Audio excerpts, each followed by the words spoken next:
So today we are going to start chapter demands part 3. Part 2 and part 1 की videos already uploaded हैं. अगर आप लोगों ने नहीं देखी हो तो वो पहले जाके देख लें ताकि आपके कॉन्सेप्ट्स और ज़्यादा क्लियर हो जाए. ओके, सो पार्ट 1 में हम डिस्कस कर चुके हैं कि कॉन्सेप्ट ऑफ डिमांड क्या होता है, डिमांड कर्व्स क्या होते हैं, स्केड्यूल्स क्या होते हैं. सेकंड पार्ट में हमने डिस्कस कर लिया कि उसके डिटर्मिनेंट्स क्या होते हैं. तो मैंने लास्ट पार्ट में ये चीज़ बोली थी कि हम लोग नेक्स्ट लेक्चर में लॉ ऑफ डिमांड को डिस्कस करेंगे जो कि बहुत इंपॉर्टेंट है. इसे बहुत ज़्यादा इंपॉर्टेंट मार्क करके रखिए. ये जितनी भी चीज़ें यहाँ पे बोर्ड पे लिखी हुई हैं ये सारी अपनी नोटबुक्स में अच्छे से लिखना. जो भी एक्सप्लेनेशंस मैं बता रही हूँ उसे अच्छे से लिख लेना, एग्जाम्पल्स के साथ लिखना. Okay, so today's topic is law of demand. Law of demand मैंने आप लोगों को पहले ही बोला था कि लॉ ऑफ डिमांड होता क्या है. लॉ ऑफ डिमांड का एक सिंपल सी डेफिनेशन है कि अदर थिंग्स रिमेन कांस्टेंट. ये वर्ड हमेशा याद रखना, अदर थिंग्स रिमेन कांस्टेंट.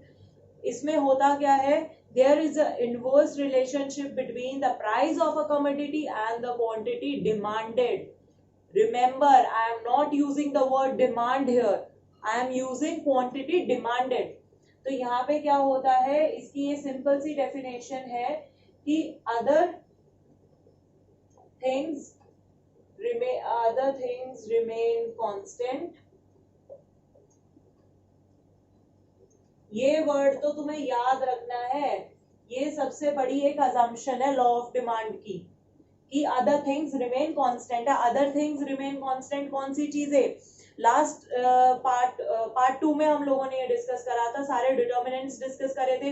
तो उसमें हमने क्या क्या चीजें डिस्कस करी थी. हमने बोला था कि प्राइस एक फैक्टर होता है डिमांड का. दूसरा हमने क्या बोला था, टेस्ट एंड प्रेफरेंसेस, इनकम हो गए, प्राइस ऑफ रिलेटेड गुड्स वगैरह हो गए. तो वो सारी चीजें क्या आती हैं, प्राइस ऑफ ओन कमोडिटी को छोड़ के बाकी जितने भी डिटर्मिनेंट्स थे they will be consider as the other things और द अदर डिटर्मिनेंट्स. तो यहाँ पे याद रखना है सिर्फ एक प्राइस एक्टिव है, बाकी सारे डिटर्मिनेंट यहाँ पे शांत बैठे हुए, कांस्टेंट है. सिर्फ कौन सा एक्टिव है, प्राइस एक्टिव है यहाँ पे. तो प्राइस एक्टिव है तो उसी के अकॉर्डिंगली हम यहाँ पे देखते हैं. तो हमने फर्स्ट लेक्चर में ये चीज देखी थी कि जब प्राइस हमारा एक्टिव होता है और बाकी सारी चीजें यहाँ पे हमारी कांस्टेंट होती है. तो उस केस में क्या होता है, जब हमारा प्राइस डिक्रीज होता है तो हमारा क्वांटिटी डिमांडेड इंक्रीज होता है. क्यों? There is a inverse relationship between the two. ये चीज हमने पहले भी पढ़ चुके हैं और यही चीज लॉ ऑफ डिमांड में है. एजम्पशन इसीलिए हमारा कैसे बनता है लॉ ऑफ डिमांड का कर्व, हमारा कर्व बनता है डाउनवर्ड स्लोपिंग. डिमांड कर्व हमारा डाउनवर्ड स्लोपिंग होता है. According to law of demand the demand curve is downward sloping. अगर सिर्फ हम प्राइस को लेके चल रहे हैं, ठीक है. उसके ये चीज तो हमारा आ गया लॉ ऑफ डिमांड की पूरी डेफिनेशन जो कि मैंने अभी बताई. और उसके बाद एक्सप्लेनेशन में आप लोग कैसे लिखेंगे इसे, इस क्वेश्चन को अगर पूरा दिया जाए तो इसे कैसे कैसे लिखना है. पहले आप इसका मीनिंग लिखोगे लॉ ऑफ डिमांड का. आफ्टर दैट जो मैंने पार्ट 1 में एक शेड्यूल बनवाया था जहाँ पे मैंने px लिखा था, qx लिखा था, उसके बाद नीचे जो वैल्यूज थी उसके अकॉर्डिंगली एक ग्राफ ड्रॉ करो, शो करो कि ये डाउनवर्ड स्लोपिंग है.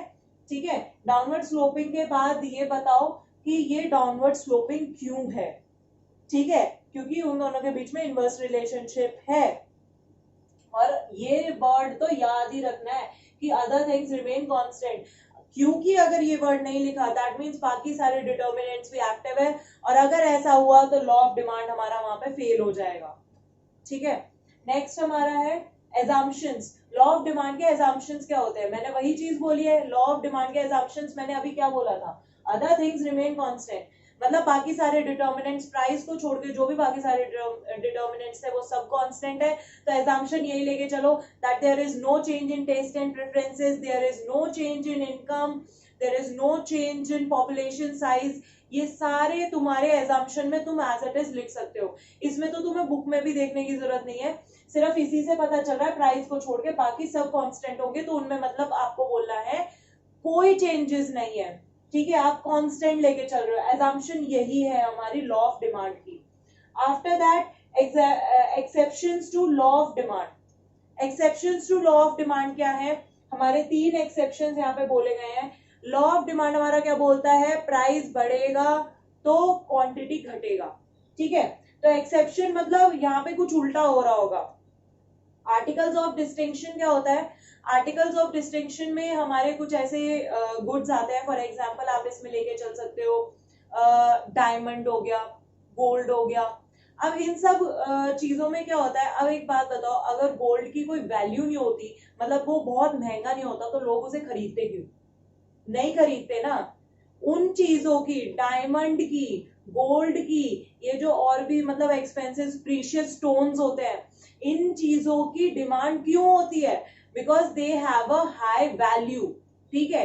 वो प्रीशियस होते हैं, हाई वैल्यू होती है, इसी वजह से उनकी डिमांड ज्यादा होती है। अगेन आई रिपीट, हर किसी की डिमांड नहीं है। Demand individual to individual differ करेगी, ठीक है। तो यहाँ पे आर्टिकल ऑफ डिस्टिंक्शन के केस में कौन से लोगों की, जिनका क्या बोलते, ये वैसे हर एक के केस में होता है कि गोल्ड और डायमंड का ऐसा ही होगा कि अगर उसकी हाई नहीं होती तो उसे कोई भी खरीदता नहीं, ठीक है। तो इसीलिए उन चीजों को क्या बोला जाता है? Articles of distinction. अगर उन्हें उनका उल्टा होता कि गोल्ड के प्राइसेस कम हो रहे हैं इसलिए उसकी डिमांड बढ़ रही है, या डायमंड के कम हो रहे हैं इस वजह से उसकी डिमांड बढ़ रही है, तो उस केस में उन्हें आर्टिकल ऑफ डिस्टिंक्शन हम चीज बोलते ही नहीं। नेक्स्ट है हमारा गिफन गुड्स। गिफन गुड्स मैंने आपको एक लास्ट लेक्चर में बताया था कि नॉर्मल गुड्स होते हैं और एक होते हैं हमारे इंफीरियर गुड्स।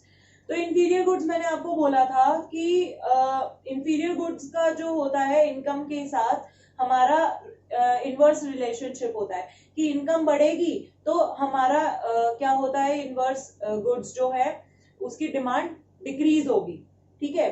तो यहीं पे गिफन गुड्स आ जाते हैं। एक तुमने समझ लो तुम्हारे नॉर्मल गुड्स हो गए, उसके नीचे तुम्हारा हो गया इंफीरियर गुड्स, और उसके भी नीचे तुम अगर समझ रहे हो तो वो गिफन गुड्स हो गए।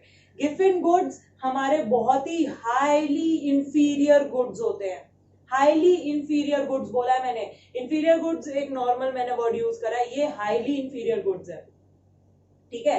तो इसका तो तुम मान के चलो कि जितनी ज्यादा मतलब इसकी प्राइसेस कम होती है तो लोग इस चीज को खरीदते नहीं है, ठीक है। इंफीरियर में क्या था कि तुम्हारी इनकम कम हो रही है, इनकम कम हो रही है तो इसी वजह से तुम लोग उस चीज को खरीद रहे थे। पर गिफन गुड्स तो इतनी बैड क्वालिटी है, इतनी इंफीरियर क्वालिटी है कि उन्हें अगर तुम सस्ते में बेचोगे तो भी लोग नहीं खरीदेंगे। तो यहाँ पे हमारा फेल होता है, एक्सेप्शन है ये इसका डिमांड का। उसके बाद है हमारा C part which is quality जज on the basis of its price.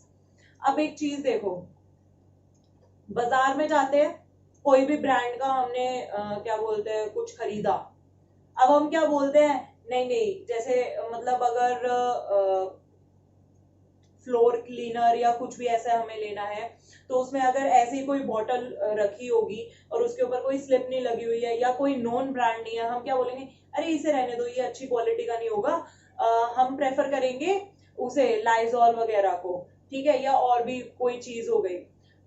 तो अब क्या है, first of all it is a known brand, उसका एक नेम है, प्लस उसका हमें पता भी है कि पूरा रिजल्ट वगैरह दिखाया जाता है कि जर्म्स के लिए मतलब बहुत इफेक्टिव होता है, ठीक है।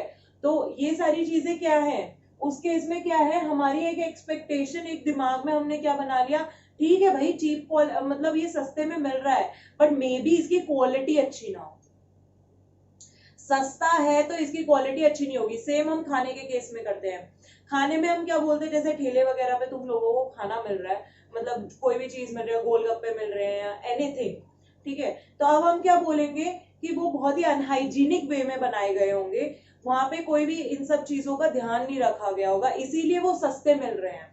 You can even compare the prices, यहीं पे तुम देख लो, ठेले पे तुम्हें गोलगप्पे मिलेंगे 20 रुपीज के, और वहीं पे तुम हल्दीराम वगैरह कहीं पे जाके देखो, यू हैव टू पे अराउंड 60 to 70 रुपीज, ठीक है। लोग वो जाके पे कर लेंगे, ठीक है, बट बहुत सारे लोग उस चीज को मतलब नहीं मानते हैं, तो वहां पे हमारा लॉ ऑफ डिमांड फेल करता है कि उनके प्राइसेस कम है पर फिर भी डिमांड ज्यादा नहीं है।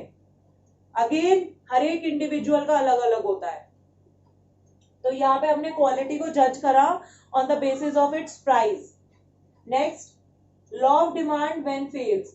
अच्छा, लॉ ऑफ डिमांड मैंने अभी ये डिस्कस करी, जितने भी exceptions of law of demand मैंने बताए थे वो सारे के सारे क्या थे, उन्हीं केसेस में हमारा लॉ ऑफ डिमांड फेल हो रहा है।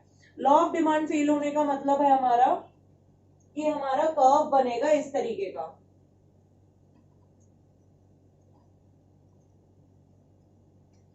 हमारा कर्व बनेगा अपवर्ड स्लोपिंग। ठीक है, अपवर्ड स्लोपिंग हमारा कर्व बनेगा, डिमांड कर्व बनेगा। तो इस केस में क्या होगा, जितना प्राइस इंक्रीज हो रहा है अकॉर्डिंगली क्वांटिटी इंक्रीज होती जा रही है हमारी इसमें। ठीक है, तो यहाँ पे हमारा फेल हो रहा है डिमांड, तो इसीलिए अपवर्ड स्लोपिंग आ रहा है। Next, why does demand curve slope downward. बहुत इंपॉर्टेंट क्वेश्चन है कि हमारा जो डिमांड कर्व है वो डाउनवर्ड स्लोप क्यों करता है। तो उसी में हमारा सबसे पहला पॉइंट है law of diminishing marginal utility. Law of diminishing marginal utility का क्या मतलब होता है, ये ऑलरेडी आपके पहले के चैप्टर्स में है, बट वो चैप्टर्स मैंने अभी डिस्कस नहीं करे हैं, तो इसमें एक शॉर्ट में आपको चीज समझा देती हूँ कि law of diminishing marginal utility का मतलब क्या होता है। बहुत ही सिंपल सी चीज है, कोई आदमी अभी भूखा है, ठीक है, तुम उसे जाके रोटी दे दोगे, रोटी अगर तुम दे रहे हो 10 रुपीज में दे रहे हो, ठीक है, वो अभी भूखा है, तो उसे क्या बोलते हैं, वो क्या करेगा, ठीक है भाई 10 रुपए की रोटी उसने खरीद ली, एक रोटी खरीद ली, उसके बाद वो क्या होगा, एक रोटी से क्या होगा, उसे मैक्सिमम सेटिस्फैक्शन मिलेगा। उसके बाद आया दूसरी रोटी की बारी आई, अब उसमें क्या था कि वो कंपेरेटिवली कम प्राइस पे करना चाहेगा। ठीक है, 9 रुपीज ले ले, ठीक है, 9 रुपीज हमने ऑलमोस्ट ले लिया, या चलो 10 रुपीज ही ले लो, 10 रुपीज में दूसरी रोटी भी खा ली, 2 रोटी में उसे ऐसा हुआ उस पर मतलब सेटिस्फैक्शन हुई, पर पहली रोटी से कम हुई। जब तुम्हें प्यास लग रही होती है, जो पहला घूंट होता है उसमें सबसे ज्यादा तुम्हें सेटिस्फैक्शन मिलती है as compare to the other one. ठीक है, तो इसी वजह से अब यहाँ पे क्या हुआ, 10 रुपए की उसने पहले एक रोटी खरीदी, अभी भी भूख लग रही थी उसे, फिर भी वो क्या चाहेगा कि थोड़े से सस्ते में मिल जाए। सपोज करो 9 रुपए में एक और, जो दूसरी इसके बाद जो दूसरी खरीदी है, सेकंड वो उसने 9 रुपए की खरीदी है। अब क्या हुआ, कंपेरेटिवली उसका फुल है, बट फिर भी वो क्या चाहेगा, चलो एक और खा लेता हूँ कि आगे जाके भूख ना लगे, ऐसा कुछ, थोड़ा सा जब ज्यादा भूख होती है तो खाने का होता है। बट वही बात है, उसे अब क्या है कि प्राइस डिक्रीज होना चाहिए, फिर मैं एक और ले लूंगा। अगर यहाँ पे ये सेम प्राइस पे 10 रुपए पे देता तो ये थर्ड रोटी लेता ही नहीं। ठीक है, ये होता है कि हमारा जो सेटिस्फैक्शन होता है ना वो कम होता जाता है धीरे धीरे। ठीक है, अब हमें जब कोई नई नई चीज मिलती है तो सबसे ज्यादा सेटिस्फैक्शन होती है जब हम उसे पहली बार चलाते हैं, उसके बाद जितनी बार भी हम चलाए उससे कम ही सेटिस्फैक्शन हमें मिलेगी। फर्स्ट टाइम सबसे ज्यादा मिलती है, फिर हमारी डिक्रीज होती जाती है सेटिस्फैक्शन, इसीलिए जो यूटिलिटी हमें यहाँ पे मिलती है वो हमारी डिक्रीज होती जा रही है, डिमिनिश होती जा रही है। इसी वजह से हमारा ये लॉ ऑफ डिमांड में डाउनवर्ड स्लोप करता है। क्यों, अगर प्राइस कम होगी तो ही वहां पे डिमांड होगी।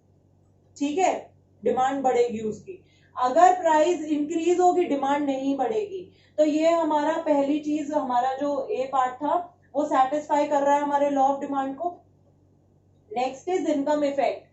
इनकम इफेक्ट में क्या है कि इनकम हमारा बढ़ रहा है, ठीक है, बट फिर भी इस चीज में एक चीज लेके चलो, income, for example you are having 100 rupees in your pocket, ठीक है, 100 रुपीज है, रियल इनकम आपकी इतनी ही है, 100 रियल इनकम आपके पास कितनी बची, ये वाली देखने वाली चीज आएगी। 100 रुपए आपकी पॉकेट में है, 20 रुपए की आपको मतलब 50 रुपए का ऑलमोस्ट आप लगा के चले थे कि भाई 50 रुपए में ये मिल जाएगा, बट आपको क्या हुआ, वही चीज 20 रुपए में मिल गई, 30 रुपए की आपकी रियल इनकम हो गई, यहाँ पे आपको फायदा हो गया। ठीक है, अगर वही चीज 50 रुपए की जगह 60 रुपए की मिलती, आप सोच के क्या गए हो, 50 रुपए, ठीक है, कि 50 रुपीज ही खर्च करने, 50 रुपीज में खर्च नहीं करूंगी। अब उसमें क्या हो गया, 20 रुपीज हुए, तो इस वजह से क्या होगी, उसकी डिमांड बढ़ेगी। अब क्या होगा, जो 50 रुपए में तुम एक चीज लेने वाले थे, आई थिंक 20 में तुम 2 ले लोगे फिर। क्लियर है, इसी वजह से हमारा इस केस में भी, इनकम इफेक्ट में भी हमारा ये लॉ ऑफ डिमांड सक्सेसफुल रहता है। उसके बाद है सब्स्टिट्यूशन इफेक्ट। सब्स्टिट्यूशन इफेक्ट हमने डिस्कस करा था, टी एंड कॉफी का एग्जांपल लिया था। अब उसमें टी के लिए मैंने यहाँ पे चीज बोली थी कि अगर उसकी प्राइसेस बढ़ी, प्राइस बढ़ा है टी का, तो डिमांड किसकी बढ़ेगी? कॉफी की। तो डिमांड किसकी कम हुई है? टी की। ठीक है, टी का सपोज करो प्राइस जो था पहले था 10 रुपीज, तो क्वांटिटी थी उसकी 2 यूनिट्स आप ले रहे थे, 2 पैकेट खरीद रहे थे 10 रुपए में, ठीक है, 10 रुपए के। जैसे ही मैंने उसका कर दिया 15 रुपए, आप आ गए 1 पे, उसकी क्वांटिटी डिक्रीज हो गई। यहीं पे मैंने कॉफी का लिया था, कॉफी के केस में क्या था, मैं कॉफी का इसका प्राइस लेके चल रही हूँ 5 रुपीज। 5 रुपीज में मैं इसके कितने खरीद रही हूँ? सपोज करो मैं 1 खरीद रही हूँ, ठीक है। पर यहाँ पे क्या हुआ, पहले 5 में 1 खरीद रही थी, पर इसका जैसे ही यहाँ पे आया 15, इसकी बढ़ जाएगी, यहाँ पे इसमें प्लस हो जाएगा, इसका क्वांटिटी प्लस हो जाएगी इतने में। क्यों? उसकी वजह से। ठीक है, तो ये हो गया हमारा सब्स्टिट्यूशन इफेक्ट कि एक में अगर हमारे प्राइसेस डिक्रीज होते हैं तो दूसरे की डिमांड हमारी कम होगी। ठीक है, नेक्स्ट है साइज ऑफ कंज्यूमर ग्रुप। अब ये चीज देखो कि अगर तुम यहाँ पे हमारा अगर प्राइस कम हो रहा है, फॉर एग्जांपल किसी कार का प्राइस कम हो गया, ठीक है, कार का प्राइस पहले क्या था 10 लाख था, अब कितना हो गया है 8 लाख हो गया है। पहले जो लोग 10 लाख की अफोर्ड कर सकते थे वो तो खरीद ही रहे थे, but now the people who are planning to buy a car at 8 lakh, now they can also afford the same. ठीक है, तो वो लोग भी खरीद सकते हैं। तो यहाँ पे हमारी समझने वाली क्या चीज है कि हमारा जो साइज ऑफ कंज्यूमर ग्रुप था वो इंक्रीज हो गया है। ठीक है, प्राइस कम होने की वजह से, तो इसलिए डिमांड क्या होगी? डिमांड बढ़ेगी। नेक्स्ट है डिफरेंट यूजेस। अब डिफरेंट यूजेस में क्या होता है, मिल्क से आप बहुत सारी चीजें बना सकते हो, कर्ड बना सकते हो, आइसक्रीम बना सकते हो, क्रीम बना सकते हो, तो बहुत सारे उसके डिफरेंट यूजेस हैं मिल्क के। तो अगर उसकी प्राइस कम हुए, फॉर एग्जांपल 50 रुपए का 1 किलो मिलता था पहले दूध, तो उसकी अगर प्राइस हुए 47 हो गए, तो कंपैरेटिवली लोग उसे ज्यादा लेंगे। ठीक है, प्राइजेस उसका जो डिमांड है वो इंक्रीज होगी। क्यों इंक्रीज होगी? भाई प्राइस कम हुआ है, now they can use the same milk for different purposes as well. maybe they earlier they were using this same amount of milk for only one thing, मतलब सिर्फ उसका कर्ड बनाने में यूज कर रहे थे, या पहले सिर्फ क्रीम बनाने में यूज कर रहे थे, या सिर्फ नॉर्मल कंजम्पशन उसका कर रहे थे। अब क्या हुआ, अगर उसके प्राइसेस डिक्रीज होंगे, आप ज्यादा अमाउंट उसका खरीदोगे और बाकी सारी चीजों में भी आप उसे यूज करोगे। तो अकॉर्डिंगली ये पूरा मैंने एक बार कवर करा दिया है लॉ ऑफ डिमांड का। इसमें एक चीज और बची है, मार्जिनल यूटिलिटी के साथ हमारा लॉ ऑफ डिमांड कैसे होता है, that I am not covering in this lecture because पहले का जो चैप्टर है जिसमें हमारा law of diminishing marginal utility हम लोग डिस्कस करेंगे, वहीं पे मैं डिमांड के साथ उसका रिलेशन बताऊंगी। तो we are done with our law of demand and after that we will be starting our बाकी सारे जितने भी कर्व्स और वो ग्राफ्स वगैरह रह गए, लास्ट लेक्चर में हम वही सारा डिस्कस करेंगे। Thank you.